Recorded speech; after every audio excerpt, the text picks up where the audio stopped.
예, 오늘 마태복음 10장의 1절에서 15절의 말씀은 이제 예수님께서 12제자를 부르셔서 그들을 이제 파송하게 되는 그 내용이 이제 나와 있습니다. 그래서 예수님께서 이 12제자를 부르실 때 1절에 보시면은 이제 예수께서 그의 12제자를 부르사 더러운 귀신을 쫓아내며 모든 병과 모든 약한 것을 고치는 권능을 주시니라. 예. 예수님께서 제자를 부르실 때 그 부르심으로 끝나는 것이 아니라 그들에게 어떤 사역을, 복음 전파의 그 사역을 감당할 수 있도록 권능을 같이 부어 주셨다라는 것을 이제 알 수 있습니다. 그래서 열두 사도의 이름은 이제 다들 아시겠지만 그래도 한번 성경으로 확인해 보는 게 좋겠죠. 보시면은 2절부터 보시면은 베드로라 하는 시몬, 우리가 잘 알고 있는 그 시몬입니다. 베드로라 하는 그 시몬을 비롯하여 또 그의 형제 안드레, 그리고 세베대의 아들 야고보와 그의 형제 요한, 그리고 빌립과 바돌로메, 도마와 또 세리 마테, 그리고 알페오의 아들 야고보와 다데오, 그리고 가나나인 시몬. 여기서 시몬이 또 나옵니다. 근데 여기에서 나오는 시몬은 열심당원 시몬인데, 여기서 보시면 가나나인이라는 뜻이 무엇이냐면 열심당원이라는 뜻이라고 합니다. 그때 이때 당시에 여러 계파가 있었잖아요. 사두계파, 또 바리새파, 이제 그 중에 쭉쭉쭉 계파 중에 이제 열심당원이란 그 파들이 있었는데, 이들 중에 이제 그 시몬이라는 사람이 열심당원 중에 한 사람이 시몬이라는 사람이 그 예수님의 제자였다. 이제 이렇게 보시면 되겠습니다. 그 다음에 마지막에 이제 가룟 유다, 곧 예수를 판 자다. 이제 이렇게 12명이 이제 제자가 됐고, 가룟 유다는 예수님을 팔고서 이제 사도의 직분에서 탈락을 하고, 이제 사도행전에 보시면은 대신 마띠아가 선출이 되어서 다시 이제 12제자가 이제 이렇게 되어집니다. 그래서 이제 이 12명을 5절부터 이제 예수님께서 이들을 파송하실 때 이렇게 권면을 하십니다. 뭐냐면 예수께서 이 12를 내보내시며 명하여 이르시되 이방인의 길로도 가지 말고 사마리아인의 고을에도 들어가지 말고 오히려 이스라엘의 집에 잃어버린 양에게로 가라. 이제 이렇게 말씀을 하십니다. 먼저 이들이 복음 전파를 해야 할 대상은 이방인들이 아니라 먼저 지금 이스라엘에 있는 그 유대인들 중에 잃어버린 그 양들에게로 먼저 가서 복음을 전파하는 사명을 감당해야 된다. 이제 이렇게 예수님께서 그들에게 명하십니다. 그래서 이 내용들이 뭐냐면 그 사도 바울이 이제 이렇게 말합니다. 로마서 1장 16절에 내가 복음은 부끄러워하지 아니하노니 이 복음은 모든 믿는 자에게 구원을 주신 하나님의 능력이 됨이라. 그래서 먼저는 유대인에게요, 그리고 헬라인에게로다라고 이제 이렇게 말씀하셨습니다. 이게 복음이 먼저 유대인들에게 선포가 되고, 그 다음에 이제 헬라인들, 이방인들에게 복음이 선포되는 것을 이제 알 수가 있습니다. 근데 다시 이제 말세에 대해서는 계시록에 보면은 이제 다시 이방인들이 예수를 믿고 그 다시 이제 예루살렘 이스라엘로 이제 그 복음이 다시 전파될 때, 그때로 이제 다시 돌아오게 됩니다. 그리고 가면서 그들에게 제자들에게 말하되 천국이 가까이 왔다라고 이제 전파를 해라. 이제 이렇게 명을 하시고, 그다음에 8절에서부터는 이제 권능을 행하는 거죠. 병든 자를 고치고 또 죽은 자를 살리고 나병 환자를 깨끗하게 하고 또 귀신을 쫓아내되 너희가 그 권능을 거저 받았으니 그들에게도 이제 그 거저 주어라. 이 사역을 해라. 그리고 9절에부터는 어떤 이적과 표적을 행함에 있어서 복음 전파의 이 사명을 감당함에 있어서 그것을 물질을 위해서, 물질을 내가 얻기 위하여서 그렇게 하는 사역을 하지 말아라 하면서 전대에 금이나 은이나 동을 가지지 말아라. 어떤 그 대가를 바라고서 이 물질에 대한 대가를 바라고 이 권능을 행하지 말고, 그 다음 10절에서 여행을 위하여 배낭이나 두보롯이나 신이나 지팡이를 가지지 말아라. 이는 일꾼이 자기의 먹을 것 받는 것이 마땅함이라. 뭔가 막 채비를 잘 해가지고 이렇게 하는 것이 아니라 온전히 하나님께서 채우심을 믿고 하나님께서 이렇게 뭔가 일꾼들을 먹이시고 하나님의 그 은혜를 체험을 하면서 이제 여행을 가라. 그리고 그 다음에 11절에 보시면 이제 어떤 성이나 마을에 들어가든지 너희가 이제 들어가서 거처로 삼을 집을 이제 삼고서 거기에서 머물면서 이제 사역을 해라 합니다. 그래서 그 떠나기까지 그 마을을 또 어떤 성을 떠나기까지 그 집에 머물면서 그 집에 대하여 너희가 평안을 빌어줘라, 하나님의 은혜로. 그래서 평안을 빌어주는데 중요한 것은 이들이 하나님의 평안을 받기에 합당한 집이라면 평안이 임할 것이고, 그런데 합당치 아니하면 너희에게로 다시 그 평안이 돌아갈 것이다. 이제 이렇게 이야기합니다. 이거는 어떤 말을 할 수 있을까요? 어떤 의미가 있을까요?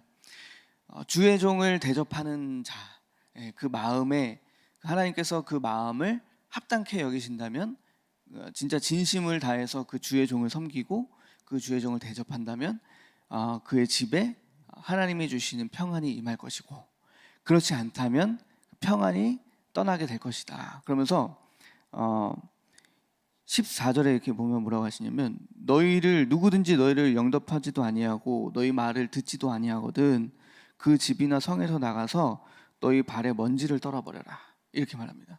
이 발에 먼지를 떨어뜨리는 이 행위가 뭐였냐면, 이 찾아보니까 유대인들이 이제 뭔가 먼지 자체도 어떤 장소, 불결하게 생각하는 그 장소를 들어갔을 때, 예를 들어서 뭐 이방 땅에 들어가게 되었을 때, 그 땅에 들어와서 다시 이제 돌아올 때 그 불결함에 대하여 이제 먼지까지도 불결하다고 이제 생각했나 봐요. 그래서 그 먼지를 발에 탁탁탁 털면서 이제 어떻게 하냐면 관계를 단절하는 겁니다. 아예.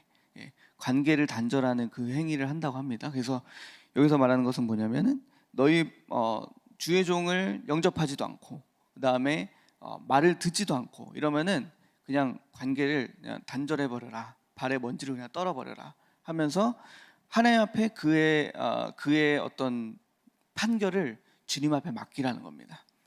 그러면서 15절에 내가 진실로 너희에게 이르노니 심판날에 소돔과 고모라 땅이 그 성보다 견디기 쉬우리라. 그러니까 하나님께서 알아서 그를 다루실 것이다. 그러니 너희는 너희를 영접하지도 않고 그리고 또 너희 말을 듣지도 않는 자들이 있다면 발에 먼지를 떨어버려라. 이렇게 하나님께서 어떤 권면을 하십니다. 그럼 이제 우리가 여기 이 본문을 통해서 묵상을 해볼 것이 무엇인가? 저는 이제 이 부르심, 하나님께서 예수님께서 우리를 부르심에 대한 것을 좀 묵상이 많이 됐습니다. 왜 하나님께서 우리를 부르셨는가? 왜 저와 여러분을 부르셔서 어떤 이런 사명들을 감당케 하셨는가라는 것을 좀 한번 묵상을 해보고자 합니다. 1절에서 보시면 그의 12제자를 부르사 더러운 귀신을 쫓아내며 모든 병과 모든 약한 것을 고치는 권능을 주셨다라고 합니다. 하나님께서 저와 여러분을 부르셨는데 그냥 부르실 때 불렀다 이게 아니고 그 부르심에 합당한 결과를 맺을 수 있도록 주님께서 우리에게 권능을 함께 부어주셨다라는 것을 이제 우리가 우리의 그 의식을, 정체성을 바꿔야 합니다. 그러면은 나에게 지금 하나님과 함께 동행하고 있는 저와 여러분은 어떤 권능이 있습니까? 지금 여기와 똑같이 더러운 귀신을 쫓아내고 그다음 모든 병 그리고 모든 약한 것을 고치게 되는 어떤 그런 권능을 주셨다라는 것입니다. 여러분 이게 믿어지시나요? 아직도 그 귀신에 대한 존재를 인지하지 못하고 계신 분은 없으시죠, 다들.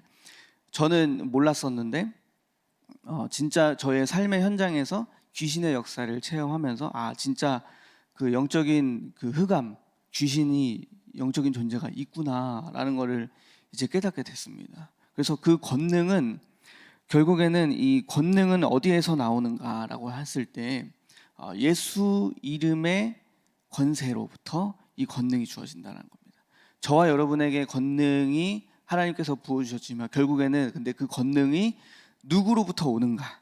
예, 바로 이제 예수님으로부터 그 권능과 권세가 우리에게 들어온다라는 것입니다. 그래서 이 예수 이름의 권세를 가지고 우리 삶의 많은 현장 속에서 귀신에게 휘둘리고 있는 많은 영혼들, 그리고 어떤 병, 마음의 병, 또 정신병, 또 혹은 육체의 병까지도 이제 이런 병을 가진 자들, 그리고 어떤 그 약함에 무엇이 어떤 게 약할까요? 어떤 낮은 자존감에 또 눌려 있는 자들, 그다음 또 인생이 막 뭔가 이렇게 풍파를 많이 만나서 기세를 펼치지 못하는 어떤 이런 자들에게 그들에게 다가가서 좀 더 담대할 수 있도록 고치게 되는 어떤 이 권능을 우리에게 주셨다. 근데 그것이 그 권능이 누구에게 있느냐?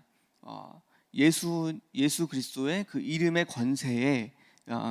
권세로부터 흘러나오게 된다라는 것입니다. 이제 그것을 인지하시고, 그래서 고린도전서 1장 26절에서 보시면은 사도 바울이 이제 이렇게 말씀입니다.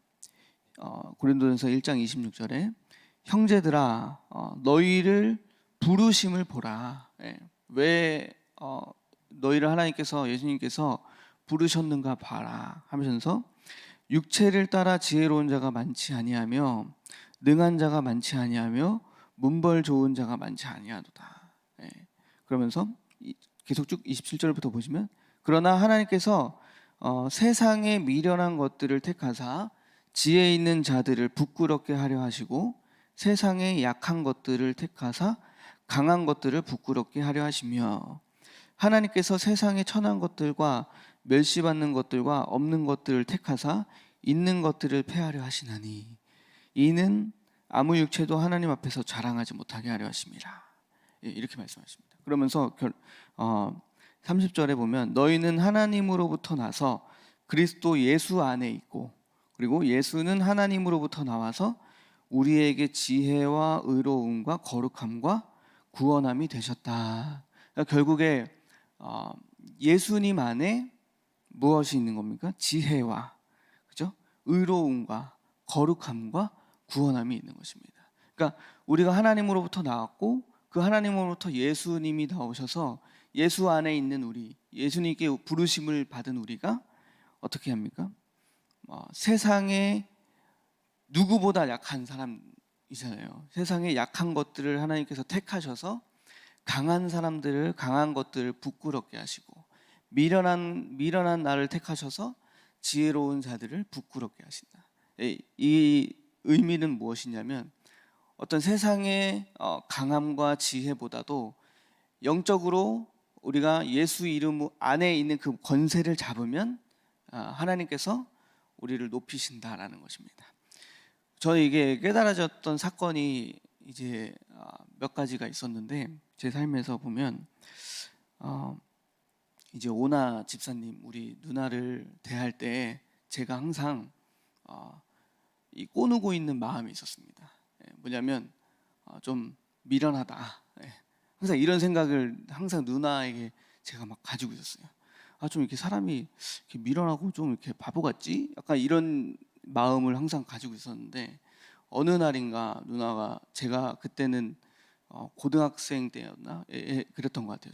청년 초기 때, 청년부 이제 20살 막 됐을 때 그때 이제 그 청년부 누나 우리 오나 이사님 청년부 그 임원으로 막 이렇게 활동하고 막 그랬을 때였는데 어느 날인가 막 골방에 들어가서 본인이 막 정시 기도를 막 하는 거예요.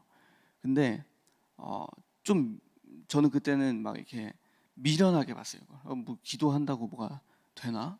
뭐 이렇게 막 하면서 막 방언으로 막 열심히 기도하는데 무슨 말 하는지 잘 모르겠고 막 방언으로 기도하고 막 집이 떠나가라 막 기도를 하는 거예요. 그래서 왜 이렇게 열심히 기도를 할까? 근데 점점점 이렇게 보니까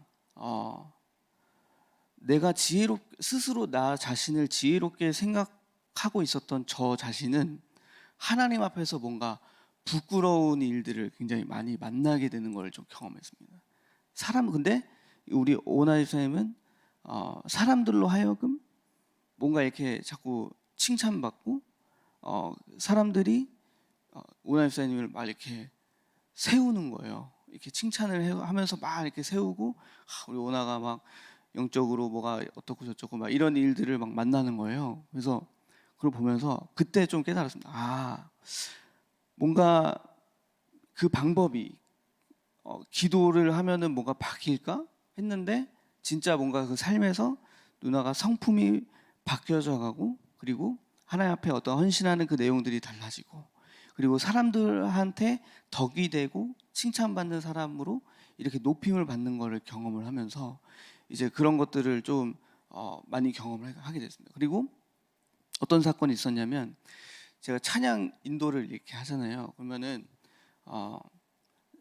찬양 인도를 했을 때 뭔가 이제 제 능력을 가지고 저의 어떤 그 스킬을 가지고 막 찬양 인도를 막 할 때가 있었습니다. 그러면은 저 말고도 그때 함께 했던 청년이 있었는데, 이 청년이 찬양 인도를 막 할 때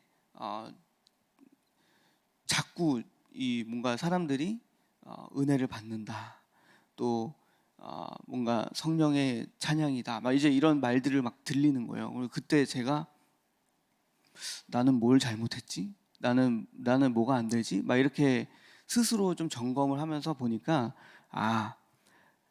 하나님을 의지하지 않고 예수님을 붙잡지 않고 내 능력으로 했을 때 이게 뭔가 나는 스스로 지혜가 있고 능력이 있다라고 했을 때 부끄럽게 되어지는 일들이 일어나는구나. 근데 진짜 예수님을 찬양하고 예수님의 이름을 붙잡을 때 그가 뭐 음악에 대한 그 전문성이 있는 사람은 나인데, 도리어 그 전문성이 있는 내가 부끄러워지고, 도리어 하나님을 붙잡았던 사람들이 기도했던 사람들이 하나님이 높이 세우는 일들을 이제 경험하게 되는 겁니다. 우리 삶에서도 마찬가지인 거죠.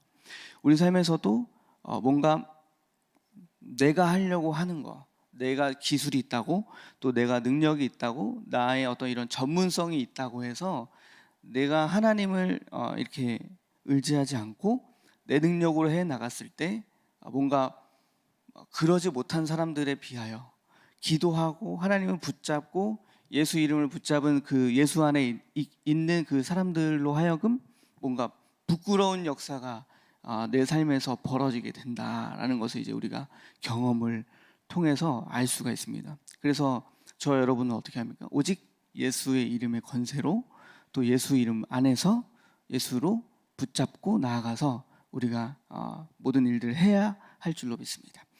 그리고 또 보시면, 그래서 이 부르심, 하나님께서 우리를 부르셨을 때 이제 오늘 내용 어디죠? 1장 6절부터 보시면 이제 이렇게 이스라엘의 집으로, 오히려 이방인의 길로 가지 말고 사마리아인의 고을에 들어가지 말고 오히려 이스라엘 집에 잃어버린 양에게로 가라, 이렇게 말씀하셨잖아요.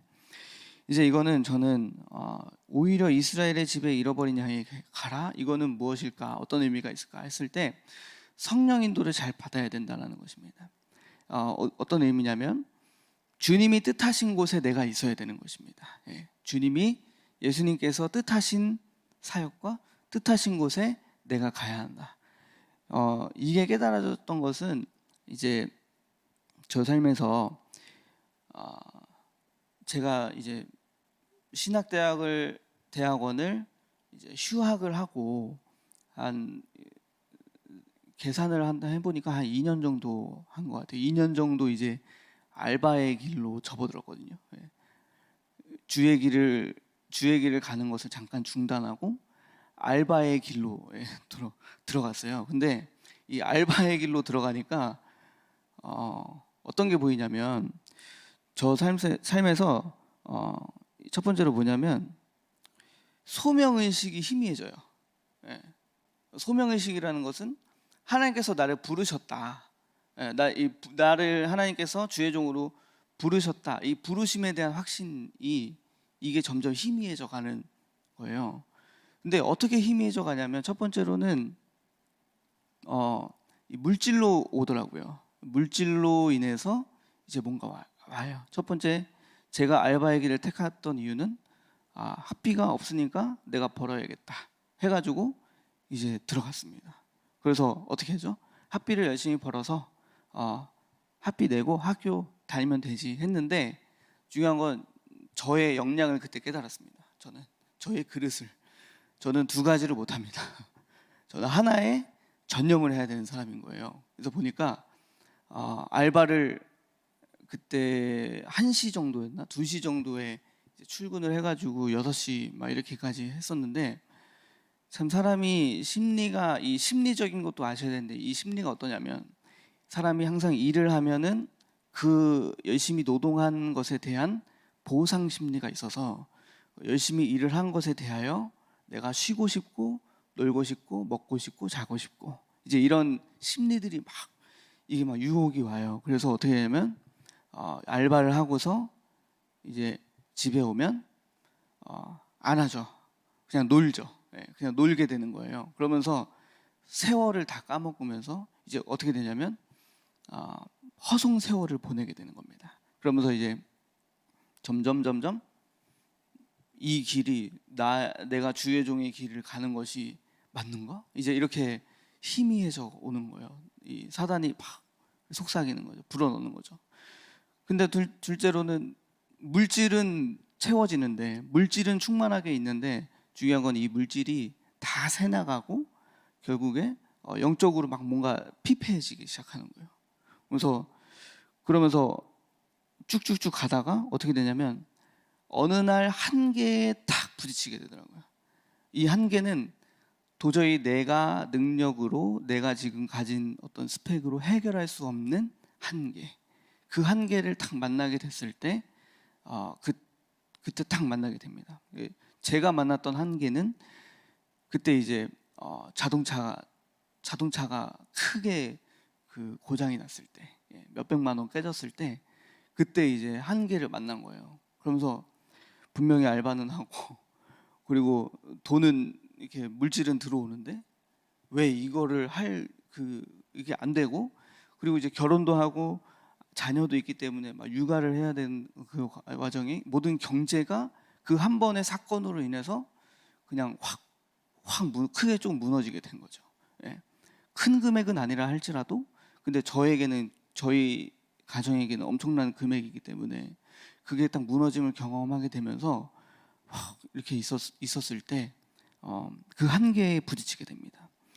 그래서 성령 인도를 받는다는 것은 우리가 주의 뜻의 길에 서는 거, 주의 뜻의 길로 다시 돌아오게 되는 거죠.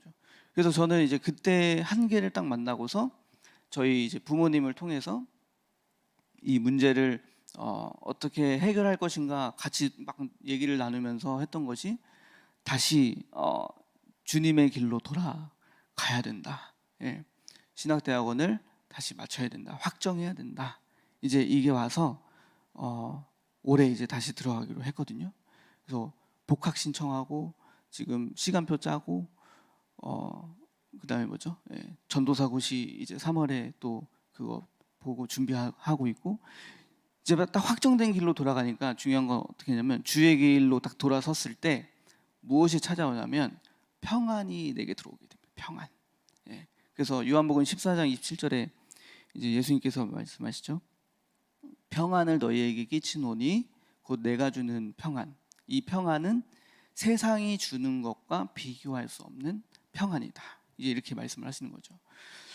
그래서 제가 그렇게 딱 확정하고 나서 가장 달라진 거는 길이 항상 진로가 불안했어요. 그래서 뭔가 두려움이 있고 평안하지를 못했어요. 이 뭔가 이게 하는 게 맞나? 이게 맞나? 뭔가 이게 불확실함 속에서 늘 항상 뭐가 됐었는데, 지금은 이제 평안이 좀 찾아왔습니다. 평안이 찾아와서 뭔가 불확실 가운데 있는 일이 이렇게 벌어지게 돼도 주의 뜻을 먼저 생각하게 되는 거죠. 하나님의 뜻이 어디에 있을까? 지금 내가 이런 선택지가 이렇게 있는데 하나님이 기뻐하시는 것은 무엇일까? 주님이 가라고 하시는 것은 무엇일까? 하면서 그 길 위에 서는 것이 곧 주님의 길이고 주의 뜻이고, 그 안에 주의 뜻 가운데 있을 때 우리에게 평안이 임하게 된다라는 것입니다. 그래서 우리는 성령 인도를 잘 우리가 받아야 할 줄로 믿습니다. 그리고 이제 또 보시면은 제자들에게 천국이 가까이 왔다라고 하면서 이제 권능에 대한 얘기합니다. 어떤 사역을 해야 되는지. 이렇게 보시면은 8절에 보시면은 동사만 보시면 고치고, 그죠? 또 살리고, 깨끗하게 하고, 쫓아내고, 거저주는, 거저주는 사역. 이 5가지 사역이더라고요. 고치고, 살리고, 깨끗하게 하고, 쫓아내고, 거저주는 사역. 예. 우리가 이 복음을 전파하는 것이 이 하나님의 나라에 대하여 복음을 전파하고, 그리고 동시에 해야 되는 일들이 많은 영혼들이 흑암에게 이렇게 당하잖아요. 지금 이런 일들, 병이 들고 또 죽음의 어떤 이런 영적인 죽음에 놓여져 있고, 그리고 귀신에게 시달리고, 그죠?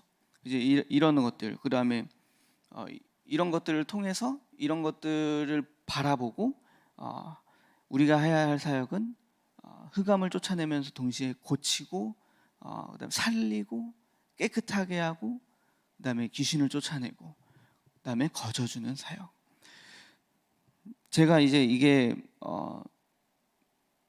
묵상을 하면서 좀 깨달아졌던 말씀은 사도행전 3장 4장이에요. 사도행전 한번 좀 찾아가 보시면 좋을 것 같습니다. 사도행전 3장 4장.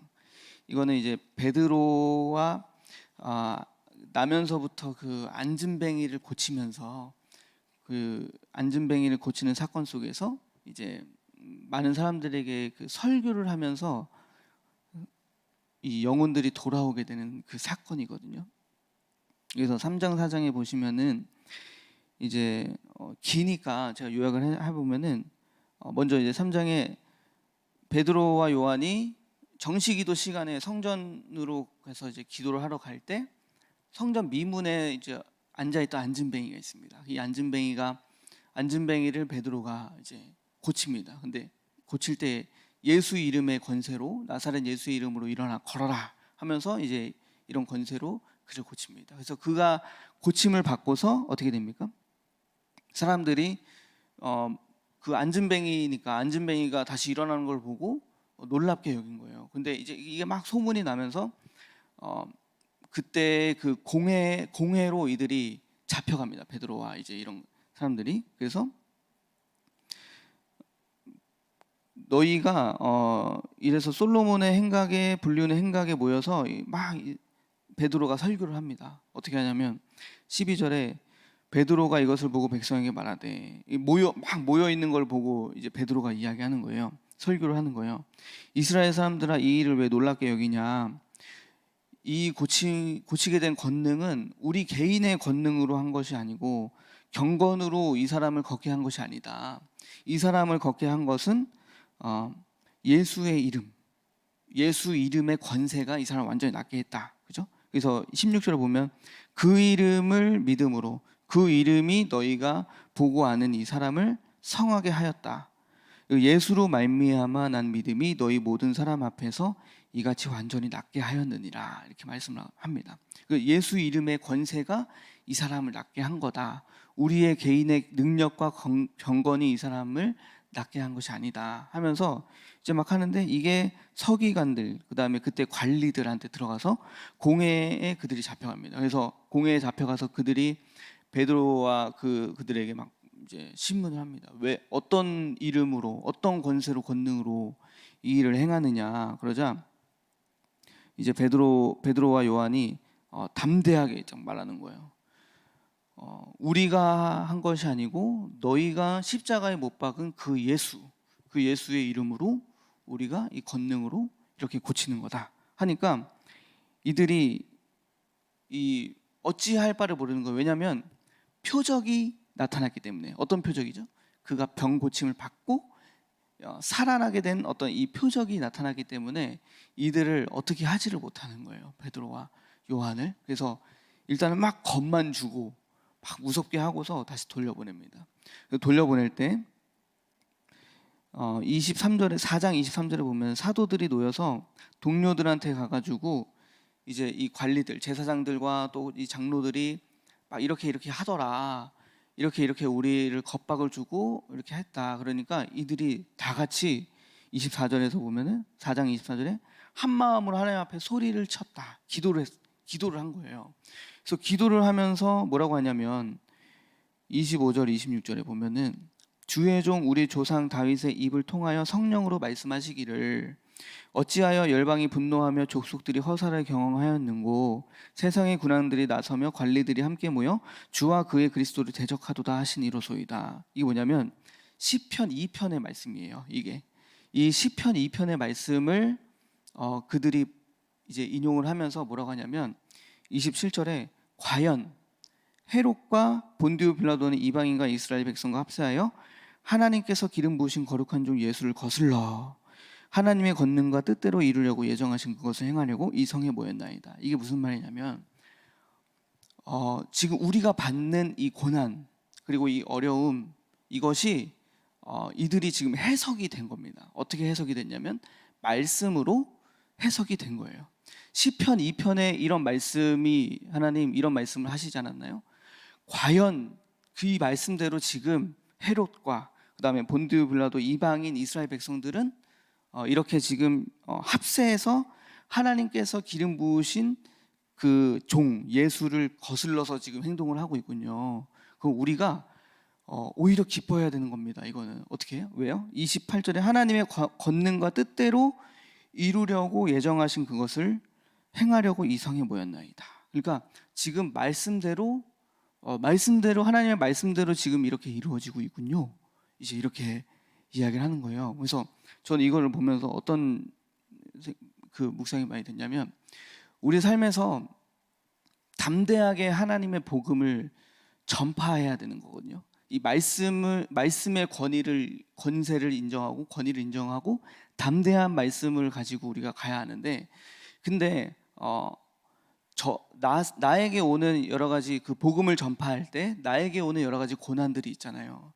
뭔가 가정에서 핍박이 올 수도 있고 그다음에 세상에서 뭐 경제적으로도 타격이 올 수도 있고 그다음에 여러 가지 막 무슨 문제들이 막 상황과 사건들이 벌어지는데 그때 우리가 담대하게 더 복음을 전파해야 되는데 근데 어떻게 담대한 마음이 올 수 있는가라고 했을 때 오늘 이 사도들의 베드로와 이 사도들의 그 모습을 보면서 우리가 배워야 하는 건 무엇이냐면 이 모든 문제와 사건과 이 모든 것 속에서 복음을 전파할 때 담대한 마음으로 전할 수 있는 것은 무엇이냐면 하나님의 말씀으로 그것을 해석하기 때문에 다시 말하면 담대한 마음이 그냥 주어지는 게 아니고 이 모든 사건과 상황을 말씀이 있는 사람이 말씀을 가지고 그것을 해석할 때 담대함으로 믿음이 들어오게 된다는 것입니다.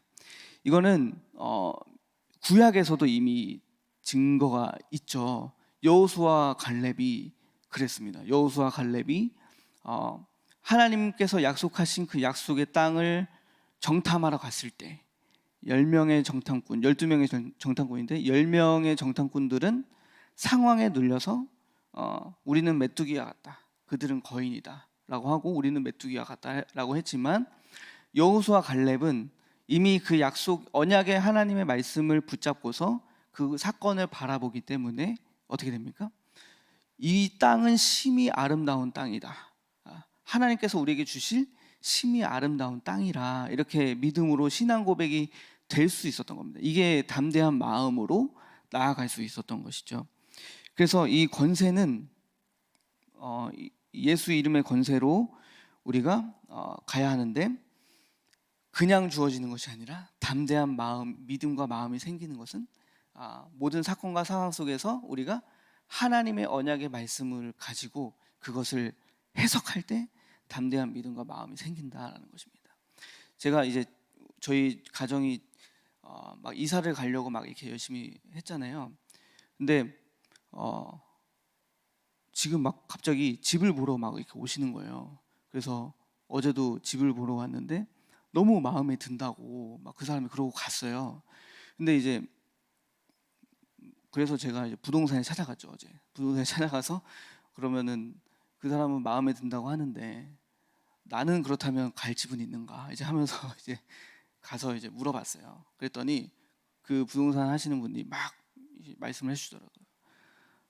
사장님에게는 대략 이제 옮기시려면 수중에 최소 5천은 있으셔야 된다.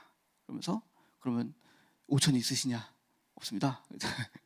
저에게는 단도 없습니다. 그러니까 그러면은 집에서 뭐 누가 가족들이 이렇게 도와주실 분들이 있느냐? 있긴 하죠. 5천 만들어줄 수 있냐? 그건 잘 모르겠습니다. 그래서 그랬더니 하시는 말씀이 그럼 소득은 얼마 되냐? 제가 소득은 이제 이러이러하다. 저한테 그러시더라고요. 자존심을 다 내려놓으셨네요. 그러면서 좀 부끄러운 얘기일 수 있는데 저한테 이렇게 하셨으니 제가 막 책임지고 막 이렇게 하겠습니다. 막 했는데 중요한 건 이제 그러고서 딱 나왔는데 어떤 마음이 드냐면 이제 그런 마음이 드는 거예요. 그래. 집이 가까워도 또 집이 멀어도 중요한 거는 내가 진정 하나님을 사랑한다면 그게 더 우선되는 일이 아닌가.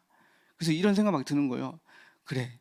어떤 조건과 상황과 환경과 이런 거에 상관없이 내가 진짜 진심을 다해 하나님을 사랑할 수 있다면 내 집이 멀어도 내 집이 가까워도 그게 중요한 게 아니라 정말 하나님을 향한 진심이 더 중요한 거 하다. 그래서 하나님 앞에 딱 하나님 저 여기 지금 환경이 다 막혔습니다. 저 근데 다 내려놓고 하나님 여기서 일단 있겠습니다. 일단 있고 근데 중요한 거는 나의 마음과 의식을 바꾸겠습니다. 오늘 이번 주 강단 메시지가 의식을 바꾸라 했잖아요. 그래 내 의식을 바꾸자.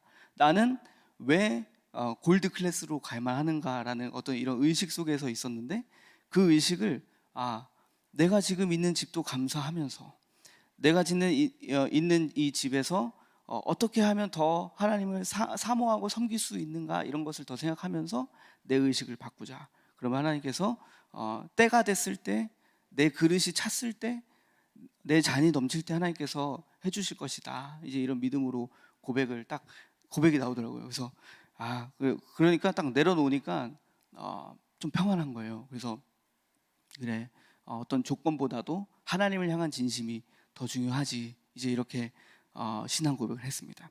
그래서 결국에 우리가 중요한 것은 무엇이냐면 이제 여러 가지 사건 속에서 문제와 사건이 올 때 우리에게 담대한 믿음과 마음이 생기는 것은 그 사건과 상황 속에 하나님의 언약의 말씀이 붙잡았을 때 그 말씀 속에서 오는 담대한 믿음과 마음이 우리에게 주어진다는 것을 이제 우리가 깨닫습니다. 그래서 우리 함께 담대한 마음으로 하나님께서 채우실 것을 믿고 우리를 부르심에 대한 것은 주님이 반드시 책임지십니다.